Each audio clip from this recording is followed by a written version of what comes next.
అధ్యక్షుల గోపాలరావు గారు కావచ్చు, శ్రీరామరెడ్డి గారు కావచ్చు, ఇట్లా చాలా మంది పెద్దల యొక్క ఆశీర్వచనం తీసుకొని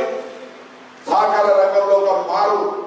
మార్పు తెచ్చే విధంగా విజయవంతంగా పనిచేయగలిగిన తృప్తి ఉంది. అట్లనే ఈరోజు 5 సంవత్సరాలుగా ఇంతకు వివేక్ గారు చెప్పినట్టుగా స్థానిక సంస్థలకు సంబంధించి నిధులున్నా లేకున్నా అనేక రకాల సమస్యలు ఎదురైనా ప్రజాస్వామ్యంలో శాసనసభ్యుల ప్రాధాన్యత లేదా మండల పరిషత్ జడ్పీటీసీల యొక్క హక్కులు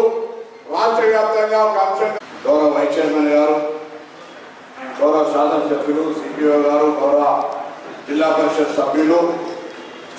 జడ్పీటీసీలు, మండల పరిషత్ అధ్యక్షులు, పాత్రికేయులు అందరూ కూడా హృదయపూర్వక నమస్కారం. ఈరోజు కరీంనగర్ జిల్లా పరిషత్ వీడ్కోలు సభ ఇదే కాదు, కొంతమంది జడ్పీటీసీలు వచ్చి మా వీడ్కోలు సభకు జిల్లా మంత్రిగా రావాలి, 5 సంవత్సరాలు ఉగాది పచ్చడిలాగా మంచి చెడుల కలయికతోటి మా 5 సంవత్సరాల కాలపరిమితి పూర్తి అయిపోయింది. ఇప్పుడు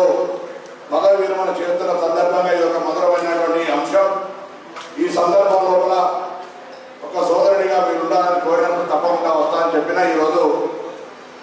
పదవి అంటే 5 సంవత్సరాల ప్రజా జీవితంలో ఇంతకుముందు విజయ్ గారు చెప్పినట్టుగా ఒక రాజకీయ జీవితంలో అనేకమైన